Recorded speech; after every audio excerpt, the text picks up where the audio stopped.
Welcome to the Tansson Talks show. I am Brandon K. Hedgepeth, and I'm so glad to be here for today's episode. I'm really much looking forward to this, and I'm really excited to go ahead and get started with my conversation with DJ. Welcome, and I'm so glad for you to be on the show. Thanks so much for having me. Yeah, I'm so excited, to have you here today on the Tansson Talks show. And so, first of all, how are you doing here today? I'm doing great. We're in the middle of finals period, counting down the days to winter break, but overall, we're doing really well. Yeah, like I said, I'm very excited to have you on, and I definitely hope that your end of semester 2023 is going well for you. Yes, same to you. Yeah, and so before we go ahead and get started with today's discussion, if we were able to take a moment for you to go ahead and introduce yourself for the watching or listening audience here today. Sure. So, my name's DJ Mara. I am a freshman political communication major studying at Emerson College in Boston, Massachusetts. I'm from Worcester, Massachusetts, which is about 40 minutes west of Boston. And I met Brandon through our PRSSA chapters, which are the Public Relations Student Society of America. We met at an event hosted by another chapter, and we're here today. Um, Apart from being a full-time college student, I am interested in political campaign work, advocacy, that sort of thing, local journalism, political reporting. So I'm looking forward to getting into conversation about those things a little bit later on. Yeah, and I'm very excited, to hear all about it. And so, first of all, how are you enjoying your freshman year at Emerson College thus far? It's going great. I love Boston. I've been coming to Boston since I was a little kid, so it's very fun to be here in the college years. Classes are going well. I've met a lot of friends involved at the school in different organizations, from being a staff writer on the school newspaper, the Berkeley Beacon, to being a member of the PRSSA chapter here at Emerson, to being the deputy senator for my major for student government, and being involved in political groups on campus. It's definitely, there's something for everyone. Even though political communication is one of the smaller majors here at Emerson, we're a small but mighty group, and there's definitely something for every student to do, regardless of what their major is. And Boston's the perfect place to do that type of work. That's great to hear that, that's the perfect place, especially, for you and has a little bit of, of a little bit of something for everyone. And so, with Emerson College being in Boston, do you, live far from Boston? I live about 40-45 minutes away from Boston, so it's easy enough to, go home, but far enough away where it's away from home. And there's certainly a lot to do, like my family and friends from home are sometimes in the area, and we meet and go for lunch or just have fun. So Boston's definitely a college city. I'm from Worcester, Massachusetts, like I said, and we have about 5 to 6 colleges. So we we consider ourselves a college city, but Boston is on a whole other level with schools pretty much in almost every neighborhood, and there's so much to do and so much to explore that I still haven't, and I'm only a semester in. Well, I definitely know that you will be spending, your college journey exploring Boston and, getting to, know the city a bit more. And so, had you always decided that you wanted to, to go to Emerson College? Yeah, so I actually took a gap year after senior year of high school, and I had applied to some other schools, but I knew I wanted to stay in the Boston area. So it was between Emerson and a couple other schools that were closer to home, but it was far enough away. And when I heard about Emerson's political communication program through a colleague I was working at the Worcester Red Sox, he was in the sports communication program, pursuing his master's in a 4+1 program. He actually gave me a tour, and I fell in love with the political communication program. And it's one of the only ones that I found in the country that have a political communication program as a master's degree. Or, no, a bachelor's degree, sorry. Um, they do have it as a master's degree as well. But it was definitely, I knew it was the right fit when I toured and went to an admitted student day and sat in on a class simulation, and proud to be in the class of 27 here at Emerson. Well, that's yeah, amazing that that you were able to find out about it, and not only that, but one of the only colleges in the country, as you said, that have a political communication bachelor's degrees. Right there in your area. I mean, how convenient is that?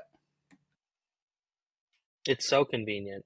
And the faculty that I've had this semester are experts in their field, and I'm taking a specific course in conflict and negotiation, and my professor is a local elected official. So having that experience in a class like conflict and negotiation, where there's so much, you know, so many things that need to be negotiated and so many conflicts going on, it's definitely great to have that lens, especially as someone in my major. It's definitely an added bonus in that type of class. Well, that really does sound like a perfect addition to to the classes and everything that you're doing. And so, taking a step back a little bit, so have you always been interested in the political realm and political communication? Yeah, so sophomore year in high school was the first kind of year I worked on political campaigns. I've always been a history buff in US history. And as I started to go through high school, I was introduced and immersed in some political, discussions and organizations. And sophomore year was really kind of when I started exploring political campaigns. So in 2019, I worked on my first campaign in Worcester. It was a school committee campaign for a woman named Laura Clancy, who I was actually proud to manage her campaign in 2021 and in 2023, and to see her over these last 4 years serve on the Worcester School Committee and be involved with her campaign is something I'll always cherish as the first ever political campaign I've worked on. And after that, in 2019, I worked on Joe Kennedy's campaign for Senate here in Massachusetts, and then leading up until the primary. And then after the primary, I worked as a fellow on incumbent Senator Ed Markey's reelection campaign. And that was a great experience, after a primary election, going on to the former opponent's campaign that I worked on and kind of coalescing around one candidate, because ultimately, within the tent of party politics, we're united by one common goal. And I've met some of the best political connections to this day working on that campaign. Um, and then like I said, I managed a school committee campaign in 2021. I managed another school committee campaign in a neighboring town in 2022 for someone who's a dear friend of mine who's pursuing now his MBA at Boston College.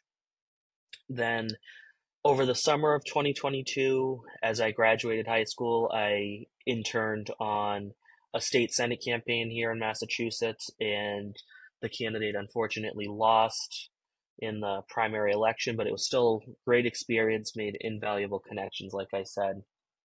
Then after that race, it so happened that the sheriff was running for re-election for Worcester County in Massachusetts, and I worked on his campaign as his field director. So, coordinating sign placements, holding standouts, coordinating email blasts, and helping with social media and graphic design. That was kind of the first large scale campaign that I was involved in outside of, a local or municipal context. And that was actually one of the first campaigns I was actually paid for. And, one of the things in politics is a lot of it is, experiential and, you know, made invaluable connections. But that was the first paid political job that I had. And then this year, I again managed the local school committee campaign. And in tandem with that, I was the digital communications manager for the mayor of Worcester's reelection campaign. He was running for a historic seventh term as mayor of Worcester. He said there was a lot of unfinished business and he wanted to be the voice of stability in Worcester. And I was proud to handle his, social media branding alongside a, a dear friend of mine who helped out as well, coordinating social media, press releases, photography, videography at events. It was definitely one of the most immersive experiences I've had to this date. And now, after election cycle 2023, it's, nice to take a breather, but it's work that I love doing. And I hope to continue it moving forward into the 2024 presidential cycle and beyond at Emerson and in my hometown and after I graduate. Well, certainly that is a lot of campaigns that you are working on. And out of curiosity, do you know how many of those that were? Because I know that's quite a bit. So I had three different election cycles of working on the Worcester School Committee campaign. So that was, we'll call it one campaign for three different cycles. Then 2020, I worked on two campaigns, the two Senate races. And then in 2022, I worked on another school committee race, the state Senate race, and the sheriff's race. And in addition to 2023, working on the mayor's campaign. So overall, over the last, you know, 4 or so years, almost 5 years, I've worked on a total of seven political campaigns. So it's been amazing work, and some experiences were paid and some experiences were not paid, but you know a lot of people who are in the political industry, especially on the local level, do it out of a sense of purpose, wanting to give back to their community. And I do it not as a money driven tactic, but as wanting to make a difference in my community and advancing myself in the political world. So it's definitely been, if you are in the political world, you have a passion for it. And that's something that I've definitely had over the last few years, and I look forward to developing as I am, studying political communication here at Emerson and beyond in the professional world. Well, I really love that, that you have that, that passion and drive to do this, and because it's definitely not for everyone, but Hmm. I'm glad at least that you are very devoted to it, and through these numerous election cycles that you have worked on campaigns, was there any of them that really like stood out to you as to have like a key experience for you? A lot of times on campaigns, we only focus on the winning, and obviously winning is great because you're on the winning side of a campaign and all of your hard work paid off. But a lot of times we don't talk about losing in the political sphere. And the first kind of experience I had with that, and I was working as an intern, so I wasn't really high or up in the campaign team, but I was an intern on Joe Kennedy's 2020 Senate race for the US Senate. And he was running in the Democratic primary against incumbent Senator Ed Markey. And a team of people in central Massachusetts kind of coalesced around Kennedy's message, and he actually won Worcester and a bunch of the neighboring towns where I was from. So he had, outperformed in central Massachusetts, but it didn't, translate across the state. And obviously, I was proud to work on Senator Markey's campaign, and I've, come into contact with him at other campaign events for the mayor of Worcester's campaign, and he's definitely he is, someone who I follow regularly. I think he's doing a great job for the state of Massachusetts, and his team on his campaign were some of the best political connections that I have to this day. But back to the Kennedy campaign, that was the first campaign that I was on the losing side of. And, obviously things sting. after a political candidate loses, you know, there's that moment of sadness where you have to break the news to the candidate, and obviously I wasn't involved with that conversation. And then, you have your own emotions, and then you try and look back at what did we not only what did we do wrong, but what could we have done better? And, you know, that translated to, Joe launching other initiatives after he lost to stay involved, but also it translated in my life in on the state senate campaign where the mayor of Worcester ran for state senate and he ended up, coming up short. And on the school committee race that I was managing in Worcester, she ended up coming up short as well. But those experiences have, you know, been the most humbling and the most grounding for me. Um, obviously you want to come out on the winning side, but sometimes, it's ultimately up to who comes out and votes on election day. And, you know, regardless, I still have, a picture with every candidate that I've worked for, and I cherish those experiences. But with that, with it coming down to who comes out and votes on election day, one of the things I've been focusing on, especially after the 2023 election cycle, was that, there were thousands and thousands of people, probably it was over 20,000 people who came out and voted in Worcester on election day. But according to the city's website, over 9,000 ballots were left blank in the school committee at large election, which I was working on.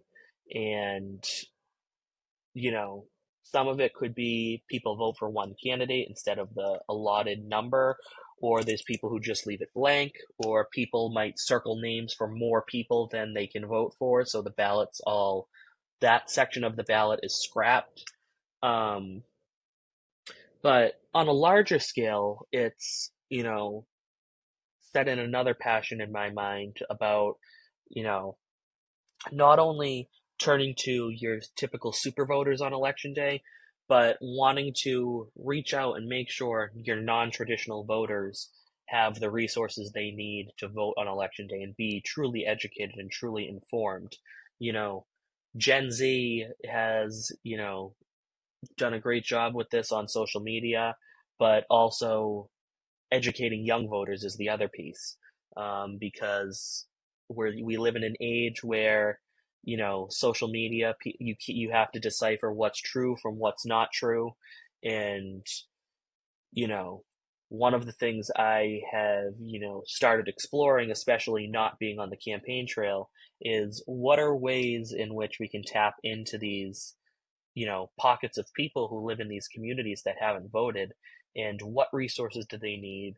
What type of educational resources do they need? What are they registered to vote? Have they voted before? Um, and are there any drawbacks to or challenges to why they don't vote? Do they not have a mode of transportation to get to a polling place? Do they not know that there's early voting and vote by mail in many areas? So I definitely think one of the things that, municipalities and other areas everywhere can improve on is truly, and this also falls on campaigns as well, is truly activating, your non-traditional voters to, um, come out and vote on election day.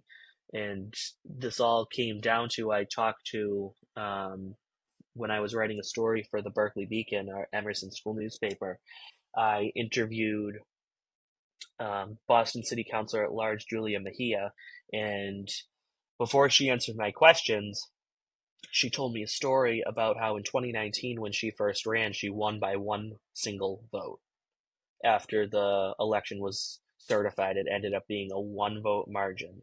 And she always tells this story because that's the story that every vote matters. Because if one vote had, been tipped to the candidate that was one vote behind her, the city council would look differently today. So that definitely put it into perspective. Like, we actually have real examples where this cliche that every vote matters truly comes true. But long story short, it comes down to, you know, galvanizing voters to vote on election day, especially those non-traditional voters, because election outcomes may be different if these people come out and vote, and if they feel a sense of purpose to come out and vote and for the different causes and candidates they believe in.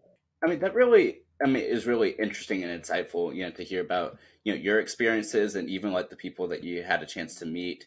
And like you were saying, every vote truly does matter. And I like how you were able to provide, that example that, just winning by just one vote, that truly does make such a difference though.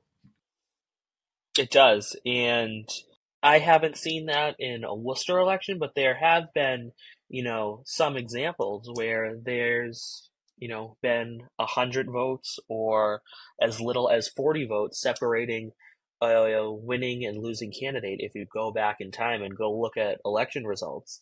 Um, so it definitely comes down to, especially where I am in Worcester, analyzing what pockets heavily vote and, obviously keeping turnout high in those areas, but also looking at how can you increase access and increase accessibility and increase the amount of resources and availability of resources in the areas that don't vote, because there are probably 15 out of the 60 precincts in Worcester that make up the vast majority of the votes if you truly go and crunch the numbers. And obviously, every single vote matters in every single race, and you should never take one precinct for granted.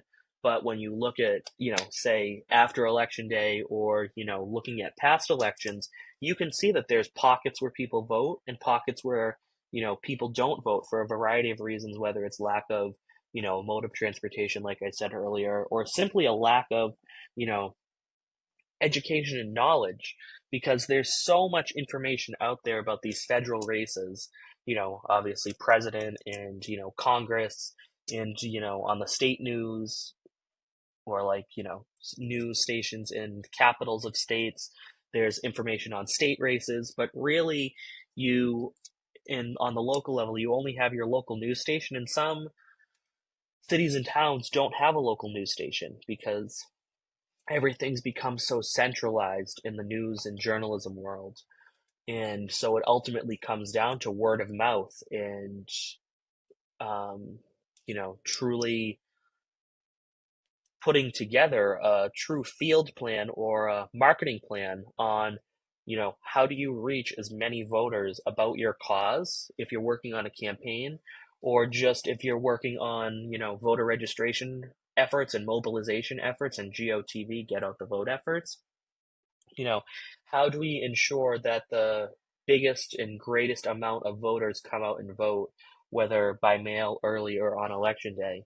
Because, like Councillor Mejia said, every single vote matters, and that was truly an enlightening story and something that I'll continue to watch not only in Boston elections, as I've covered the city council election this past year, but also elections in my hometown and, obviously analyzing all the different election cycles that come and go. Yeah, I mean, like I really appreciate, like I said, the insight that you have provided, and actually, your story actually reminds me of a guest I had on back in summer 2023 in my episode called "Every Vote Count," where I spoke with a sitting state delegate here in Virginia, and in one of their previous races, they actually lost by one vote.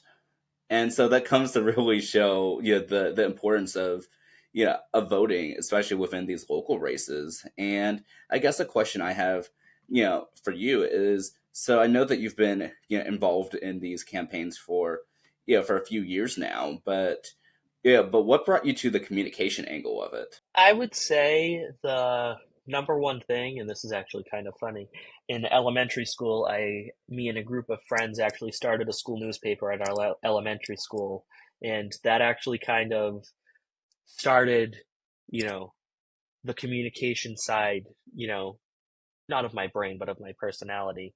Um, and then that translated when I got to middle school, and it was a junior high and a high school, junior, senior high school. They didn't have a school newspaper either.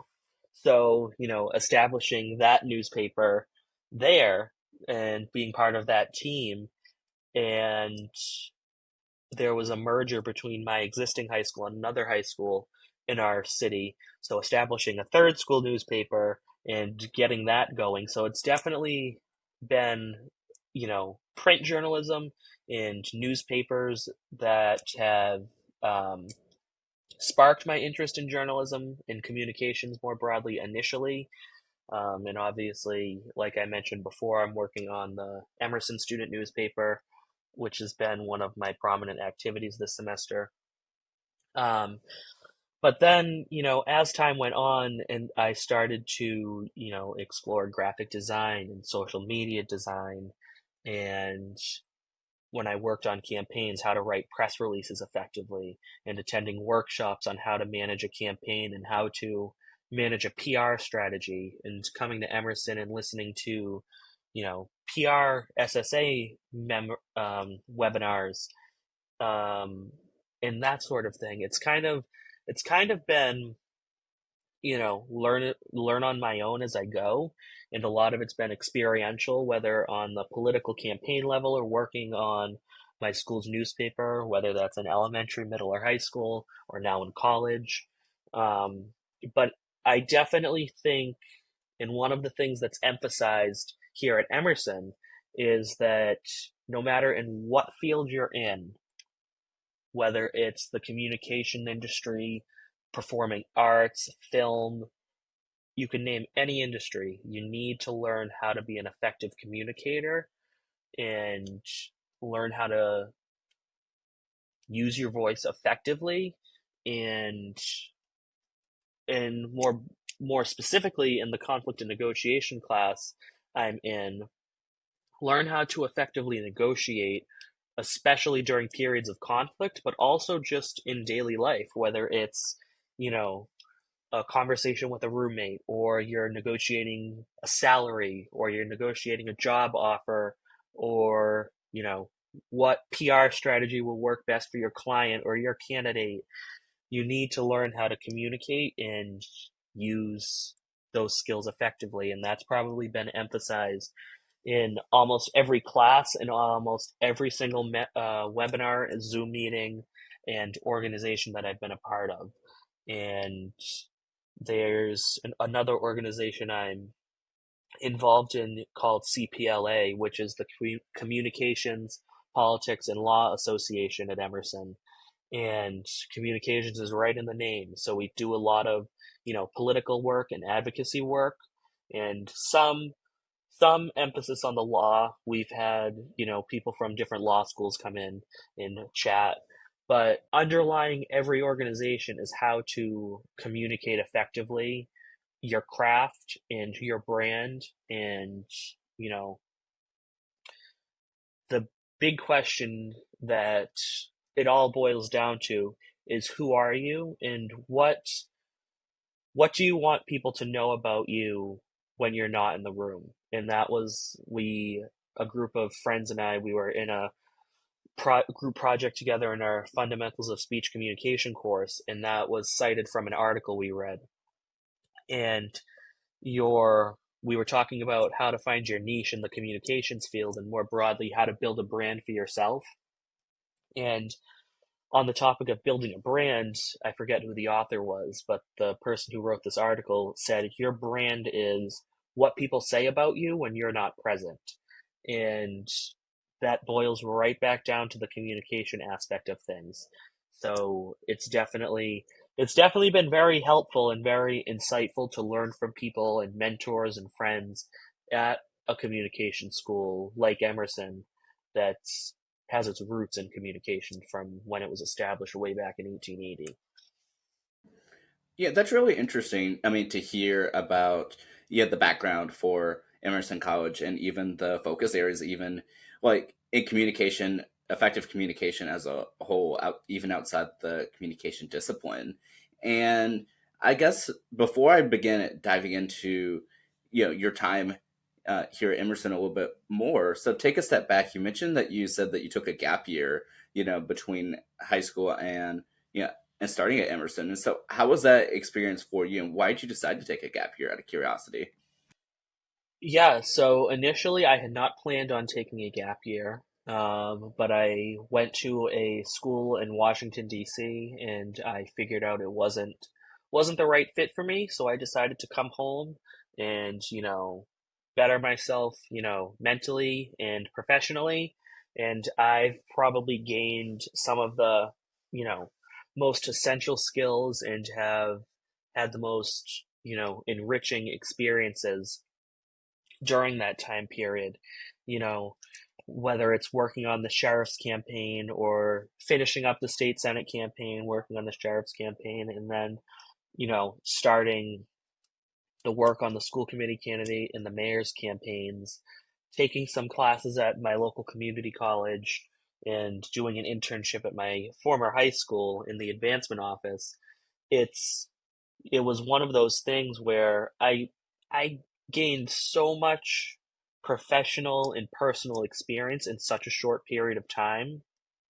And, a lot of times there's this idea, and especially today when, college is like the prominent pathway to choose and to take because so many jobs require you to have a 4-year degree and some even more than just a 4-year bachelor's degree. Um, we have this notion that, doing a trade or taking a gap year or even going to community college is, somehow inferior to going to a prestigious institution. And I'm grateful to be at a prestigious institution like Emerson. But at the same time, you know, taking classes at my local community college opened, doors to see that there's these avenues for people to take, whether it's, doing liberal arts courses to get credits before they, go to a 4-year institution, or, doing trade courses, or, just taking a gap year, not even to do, education, but to better yourself mentally and to, do other immersive experiences. So there's the one thing that I've learned, more broadly, I could go on and on, but the one thing that I learned while on a gap year and doing all these different things is that, you know, life is not linear and there's no one path that works for everyone. I know people who are in 4+1 programs. I know people who, graduate high school and go off to 4-year colleges. I know people who go into the trades or the military, or, just go into the workforce and, or go to a community college. And none of those paths are bad. You should do, what works for you. Because ultimately, I had no idea when I was in my senior year of high school that I would go to a school and not like it and come home for a year and take a gap year. I had no idea. I had my eyes dead set on going to college in Washington, D.C., and, getting an internship on Capitol Hill and going to Rome and doing all these things. But, life throws you curveballs, and you just have to keep going along on the ride and just, you know, take life as it, take the experiences life gives as they come, and just, keep pressing forward and know that, you know, you're on your own unique path and it might look way different than the person sitting next to you, but you'll get to where you want to be eventually.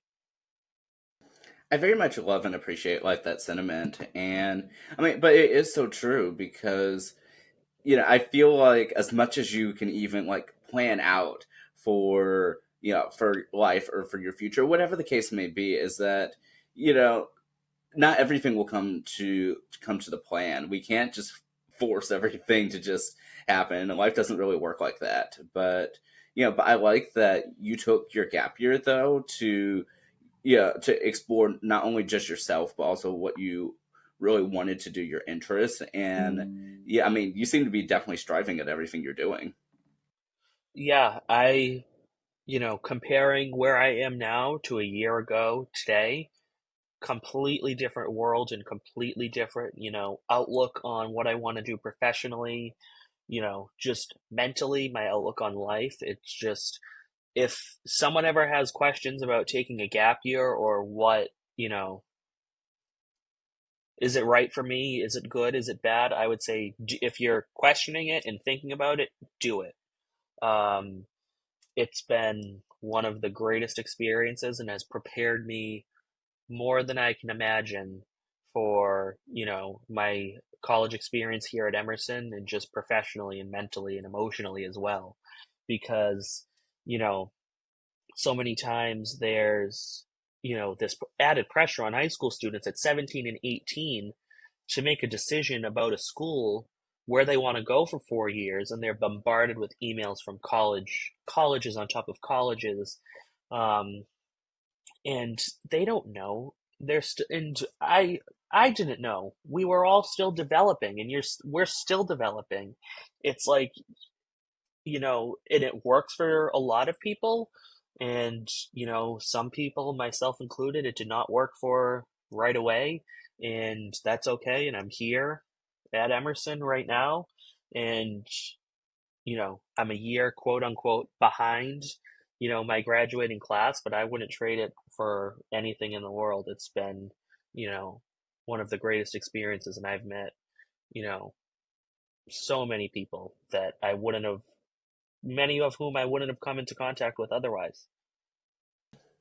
I love that. And I feel like everyone has their own unique journey. And it's like, it's not like a one size fits all. And I completely agree with, I feel like it's so weird that we have, that we're spending so much time to make this one choice as to what you're going to do after you graduate high school, that it can even be like really overwhelming. I mean, not that it can be, it is really overwhelming to, to try to do that. And it's like, did you make the right choice? Will even, Hmm. benefit you in the long run. But I think what you just said just really conveys that point really well.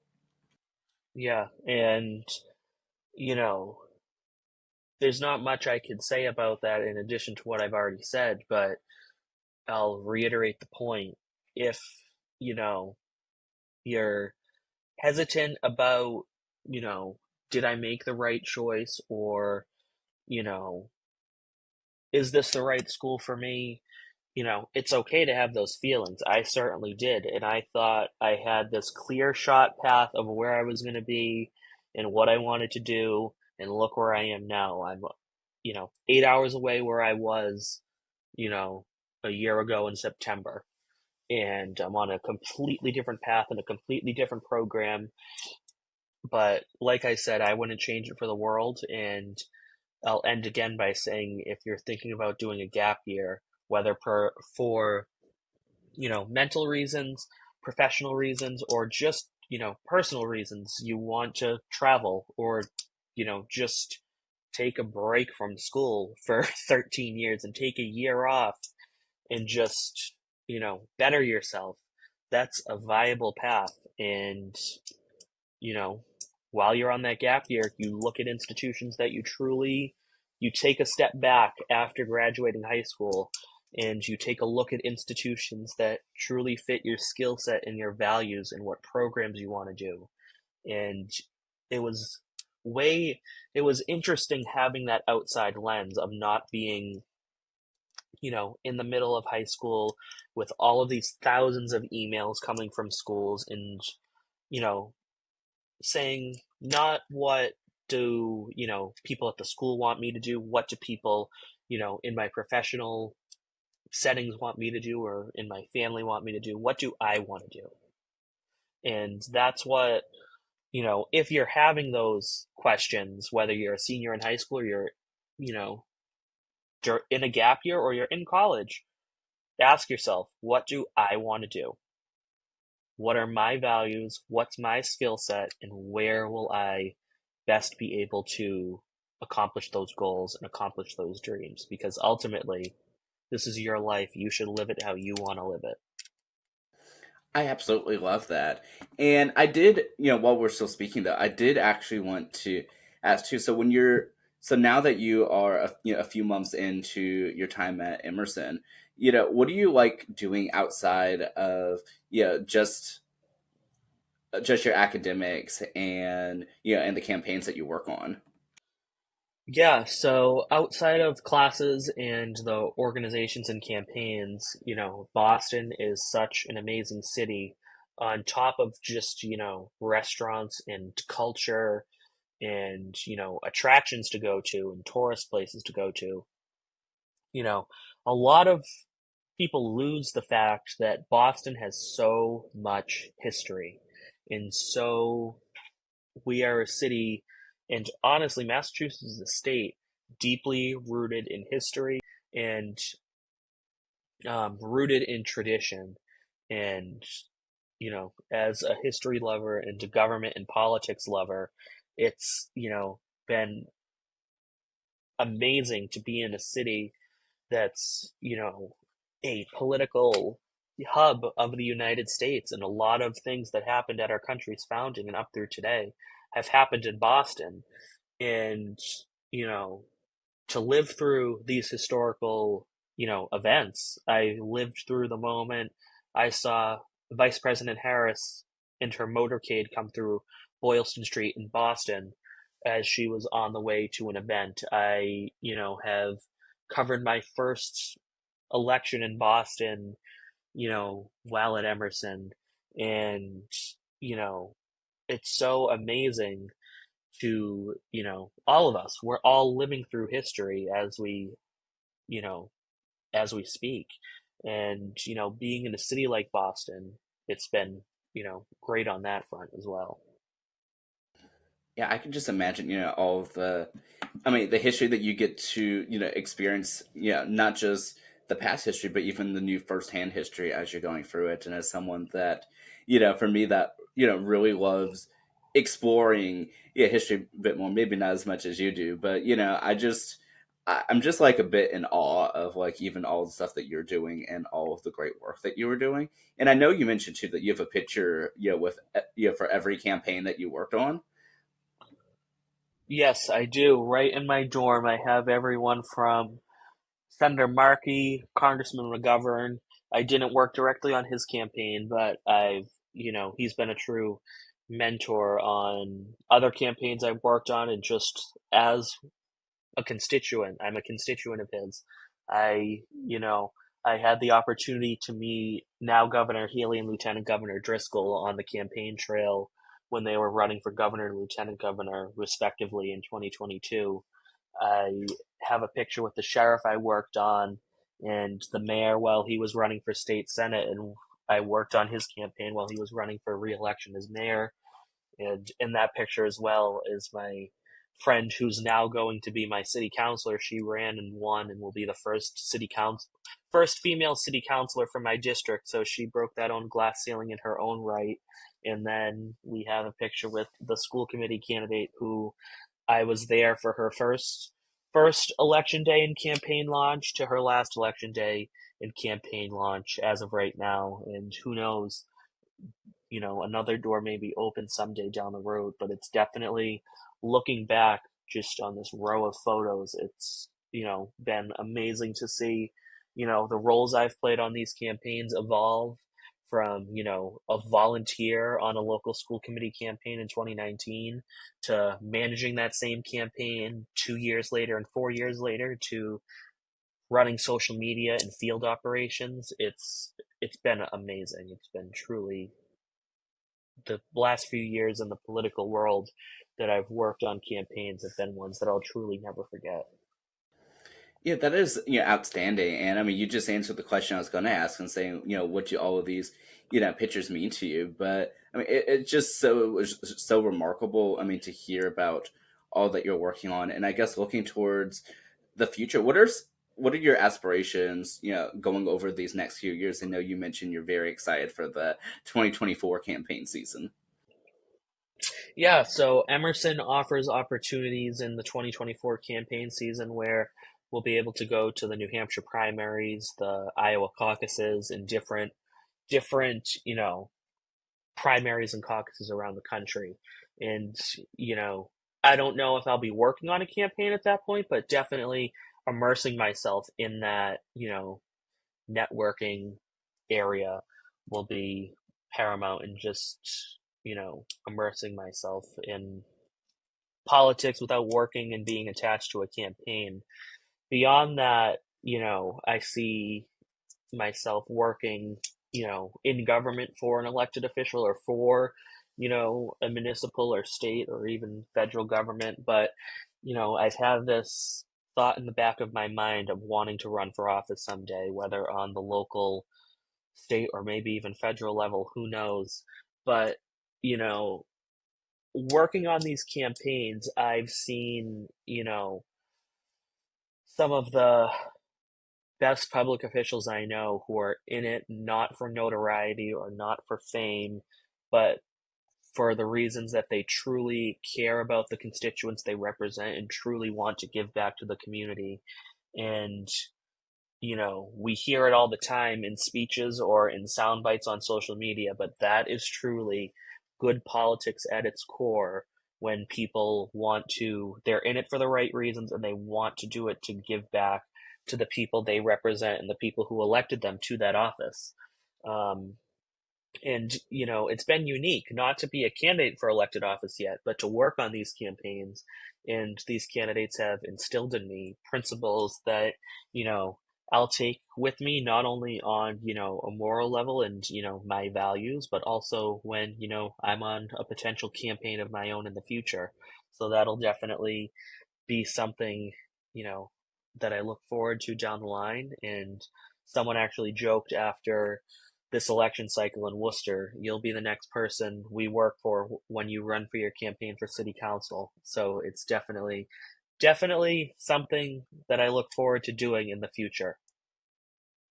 Well, I'm excited, for you to even hear about everything that you're going to do and continue to do both now and in the future. And like I said, one of these days you might be on the ballot yourself. Yeah, who knows? We'll have to see. Yeah, well, definitely, like I said, keep in touch with me and let me know of all the stuff you do in the future because I'd love to continue supporting you in any way that I can. Yeah, definitely. I'll definitely keep in touch. And, if anyone wants to connect on LinkedIn or on any social media platforms, feel free. And, I look forward to staying in touch and seeing what the future holds. Yeah, I'm very excited for that. And last but certainly not least, though, DJ, I did want to allow for you to go ahead and close out our episode with whether it be a life lesson, an inspirational thought, whatever the case may be. The floor is all yours. Yeah, so, you know, I've had many role models and mentors in my life, but one person who, I never got the chance to meet, but someone who, many people look to for her wisdom and advice is Ruth Bader Ginsburg, who was an Associate Justice on the Supreme Court, who was a trailblazer in her own right. Um, and, monumental decisions to her famous dissents, to just being a voice for, women and just people who feel like they don't have a voice or didn't have a voice in this country and in the political and just social sphere in the public square. But she often said a quote that is short and sweet, but I hold it near and dear to my heart is justice, justice you shall pursue. And, whether it's in the political field or, in nonprofit work or, any industry, I would, impart on people to, you know, work to create a more just, fair, and equitable world. And, that's what I hope to do through, my work in communications and in public service. And I would encourage everyone else to do the same and live up to Justice Ginsburg's, legacy and just continue the work she started to create a more just society and a just country and world. I love that, and I think it's just such the perfect sentiment, to end out this discussion. Thank you so much, DJ, for coming on and for, speaking with us. And it's just such an honor speaking with you. Yeah, thank you so much for having me, and I look forward to staying in touch. Yeah, I definitely look forward to it too. For those of you that are watching and listening, thank you all so much for tuning in as always, and I can't wait for you all to see latest episodes of Tansson Talks every week as we continue on our mission to bring people together. I'll see you next time. Take care.